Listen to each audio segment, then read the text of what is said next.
Hoy leí la nota de Gustavo Carabajal en el diario La Nación y realmente es una nota interesantísima. El título era "Creyeron tener la coartada perfecta, pero algo salió mal". Es muy interesante la nota porque realmente si no fuera por 6 errores que cometieron estos sujetos, probablemente este hecho hubiera sido algo muy, pero muy parecido a un crimen perfecto, para que los que nos están escuchando nos entiendan. Esta fue una causa muy, pero muy complicada. Es un hecho tremendamente grave, es un hecho lleno de terror, lleno de misterio y además con todos los condimentos para una serie de Netflix. Una persona que aparece descuartizada, se lo encuentra en 3 momentos y en lugares diferentes. Primero las piernas y los brazos en una valija, luego el torso en una bolsa de nylon negra y un tercer lugar, en una mochila, aparece la cabeza de Pérez Albaga, es decir, un hecho tremendamente aberrante por donde se lo mire. Además, con todos los condimentos, con todas las características de una serie de Netflix. Testigos que no son testigos, autos de alta gama que no se encuentran, una casa que también desaparece y las amenazas de los barras bravas. Hoy las volví a leer en esta nota de Carabajal y realmente estas amenazas son escalofriantes. Todavía, como si esta película de terror no fuera suficiente, como si le faltara algún condimento, tenemos con la detención del comisario Mariano Córdoba una conexión policial. No solo un caso que es muy complejo, muy pero muy complejo de investigar, sino que además es complejo de descifrar. Si no fuera porque es un hecho que ha pasado en la vida real, podríamos decir como Dostoyevsky, es un caso en donde verdaderamente la realidad ha superado la ficción. Parece más un cuento del padre Brown, un cuento de Chesterton, que un relato mafioso. No parece real. Voy a hacer un breve resumen para que ustedes nos entiendan perfectamente. El día 18 de julio le tienden una emboscada a Pérez Algaba. Lo hacen ir hasta el campo de Renacer, en General Rodríguez, y ahí lo matan de 2 disparos en la espalda. Entre el 21 y el 23 de julio del 2023 aparece el cuerpo seccionado en trozos en el arroyo de El Rey, en Ingeniero Budgue. La cabeza estaba en una mochila negra, el tórax, como dije, en una bolsa y las piernas y los brazos en una valija con rueditas de esas que usamos para ir a los aeropuertos. Después de un trabajo realmente brillante de la Fiscalía de Lomas de Zamora, había 7 detenidos. Hoy le dictaron la prisión preventiva a 6, así que quedaron 6 personas detenidas y una persona en libertad. Acá hago un parate. Si nosotros analizamos las declaraciones de los imputados, estas declaraciones hay que tomarlas entre pinzas. Son declaraciones que no se hacen bajo juramento, los imputados pueden mentir, no tienen la obligación de declarar y mucho menos van a tener la obligación de decir la verdad. Así es que todo lo que dicen hay que entenderlo en el marco de lo que son, es decir, estrategias de defensa o intentos por mejorar su situación procesal. Pero hay 2 datos objetivos, hay diversos datos objetivos. En primer lugar, y esto es lo fundamental, todas las personas que tuvieron que ver con el hecho con mayor o menor grado de responsabilidad, hoy, insisto, están detenidos o procesados por diversas figuras delictivas.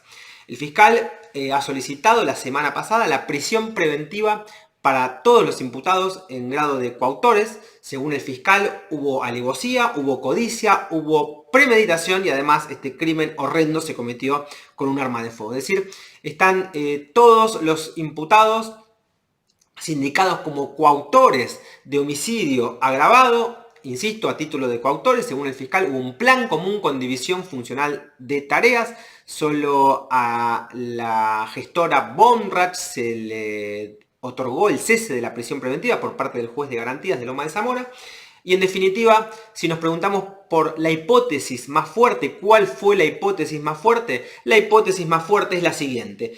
Primero, la gestora Bonrach es la que sin ninguna duda le ha tendido una trampa a Lechuga, lo hace ir al campo de General Rodríguez. Esta es la hipótesis de la Fiscalía, pero no es lo que dijo el señor juez de garantías hoy en su resolución por la que dispone la libertad de la gestora. Pero más allá de eso, Nahuel Vargas es también parte de esta trama, lo acompaña, le va dando seguridad, le va dando tranquilidad. le dice a Fernando que le iban a pagar en ese campo Renacer. Pensemos que Fernando y Nahuel Vargas eran amigos desde la infancia y ya en ese campo, en ese emprendimiento de Renacer, Fernando está prácticamente entregado. Ahí le tienden la emboscada, son por lo menos 4 contra 1, todo indica que la muerte se produce por la espalda en esa casa que los delincuentes además hacen desaparecer. ¿Por qué? Porque en este caso literalmente los delincuentes han limpiado, han borrado la escena del crimen. Han hecho desaparecer una casa, se han llevado hasta los escombros y después de esto han metido a Fernando Pérez Algaba en un baúl, en un vehículo Polo Azul que tampoco apareció. Y hay 2 detenidos, Gil y Carrizo, que son los que ayudan con la logística. Probablemente estas 2 personas son las que han movido el cuerpo y lo han subido al baúl de ese Polo Azul que a la fecha todavía no ha aparecido y posiblemente ya esté cortado y vendido como esos negocios turbos de autopartes que andan dando vuelta por toda la provincia de Buenos Aires. Además aparece en la escena del crimen un comisario de la policía de la ciudad.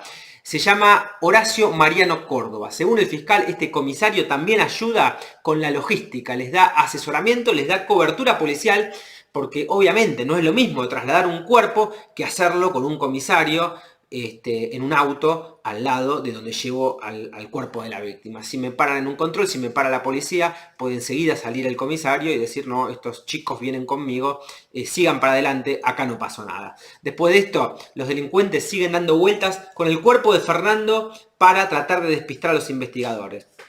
¿Qué es lo que pasa? Los fiscales, el equipo de fiscales y la Delegación Departamental de Investigaciones advierten una multiplicidad de coincidencias en los impactos de las antenas de los celulares de los imputados. Y también hay llamadas entrecruzadas, antes, durante y en los momentos inmediatamente posteriores al homicidio. Los impactos de antena, este entrecruzamiento de llamadas son claves para esta investigación. Y lo cierto es que terminan llevándose los delincuentes el cuerpo de Fernando a la casa de Contreras. Contreras es quien posiblemente lo corta y se deshace de Fernando ya muerto. Si realmente este hecho llegaba a agosto sin despertar sospechas, es muy probable que la gente se hubiera olvidado de Fernando. ¿Por qué? Porque él tenía pasaje para volverse a Barcelona. El crimen era un crimen casi perfecto. Si fallaba algo, además tenían una coartada muy fuerte que ahora la vamos a ver. ¿En qué consistía esa coartada fuerte que tenían los delincuentes? Consistía en que estaban en posesión de las amenazas de Iglesias. ¿Quiénes Iglesias? Un barra brava de la hinchada de Boca. Las amenazas son realmente espeluznantes y es posible que incluso le hayan cortado las manos a Fernando y los pies justamente para hacer más verosímil esta coartada. Por esto también se entiende que se empiecen a filtrar los audios con esas amenazas y una vez que la causa va tomando estado público, ya descubierto el crimen, era fundamental para los delincuentes desviar la investigación hacia la barra brava de Boca. Errores. ¿Por qué falla este crimen perfecto? ¿En qué se equivocan los asesinos? ¿Cuáles son los errores que han cometido? Yo en un primer momento había advertido 4 errores de los cuales muchos medios de comunicación se hicieron eco. Yo hablé de la dueña del departamento que alquilaba Pérez Algaba, porque esta es la que primera da aviso a la policía, se inicia una averiguación de paradero por la denuncia de la dueña del departamento. En segundo lugar, en el lugar donde tiran a Fernando había un filtro de basura, eso sí, no era una persona muy vaquiana, conocedora del riachuelo, en ese sector no tenía por qué saber que había un filtro de basura y que los restos de lechuga iban a quedar atorados en ese filtro que estaba en el riachuelo.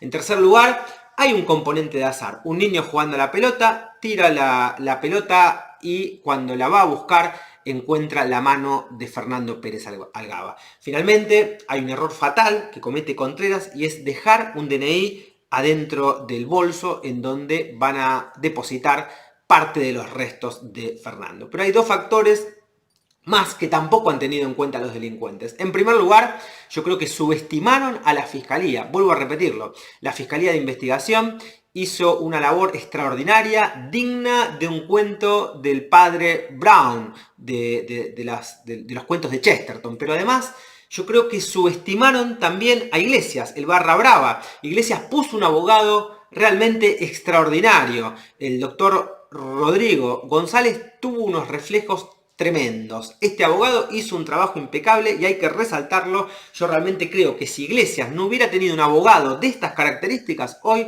posiblemente Iglesias hubiera estado preso. El abogado de Iglesias tuvo uno de los reflejos más extraordinarios de todos los que vi en mi carrera judicial y no judicial. Frente a las amenazas tremendas que comprometían a su cliente, inmediatamente lo llevó corriendo a la fiscalía, lo puso a disposición de la fiscalía y colaboró desde el segundo cero con esta complejísima investigación. Lo demás ya es de público conocimiento en los medios de información, ¿no? Pilepich, que es el principal responsable, le echa la culpa a otro de los coimputados, a Nahuel Vargas. Vargas se la echa a su vez a Pilepich. La gestora Bonrat, que fue la que le tendió la celada a Fernando, se le había echado antes al barra brava de Boca, a Iglesias.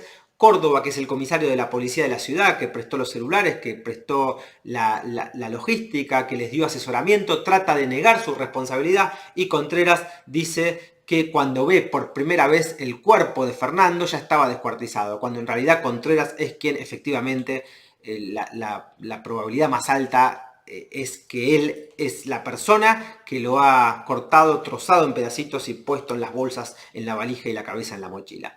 Gil y Carrizo, que eran empleados de Pilepich, uno no declara y el otro directamente trata de desincriminarse. Es decir, ¿a quién le creemos de estos relatos que dan los imputados? A ninguno. Todos mienten un poco más o un poco menos, y como dijo el doctor Baqué en un programa de televisión, los imputados mienten, pero mienten muy cerca de la verdad. ¿Para qué mienten cerca de la verdad? Para que sus declaraciones sean creíbles, porque toda mentira, para ser creíble, tiene que tener un trasfondo de verdad. Las verdades a medias son mentiras completas. En conclusión, un caso 90% esclarecido. Nahuel Vargas y Maximiliano Pilepich son los dos principales responsables. Gil, Carrizo y Contreras tuvieron que ver con la logística. El comisario Córdoba está también sumamente comprometido. Él aportó celulares y aportó cobertura policial.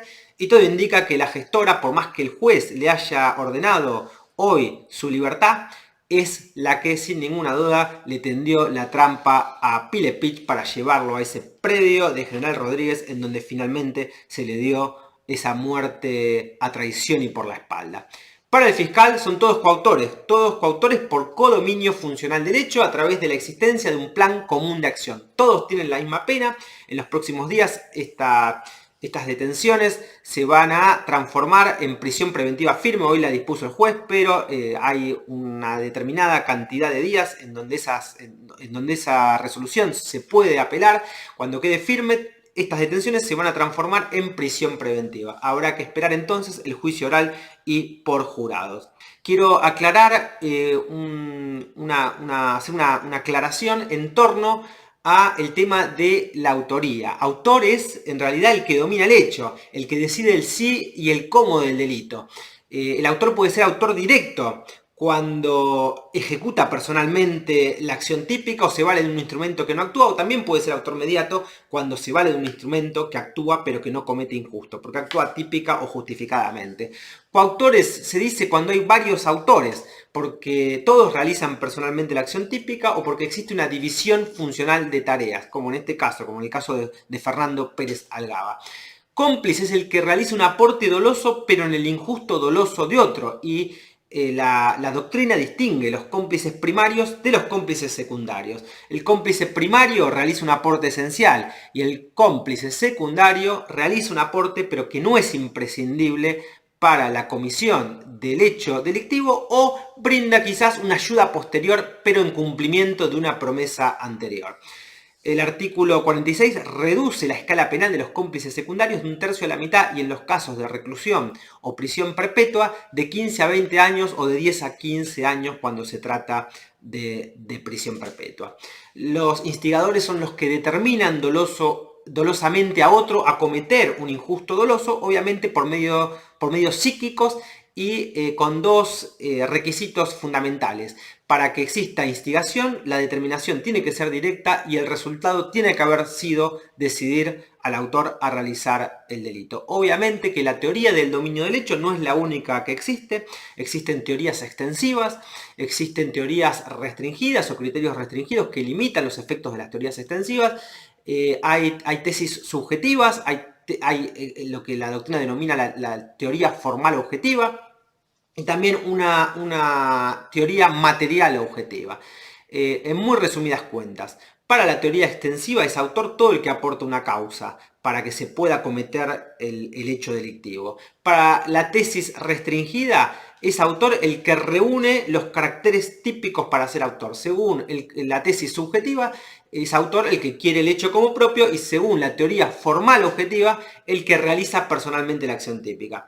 De acuerdo con el criterio material objetivo, es autor el que aporta una causa determinante. Y según la teoría del dominio funcional del hecho, que es la que ha utilizado la Fiscalía y es la que hemos explicado a lo largo de este video, es autor el que domina el hecho, es decir, el que domina el sí y el cómo del delito.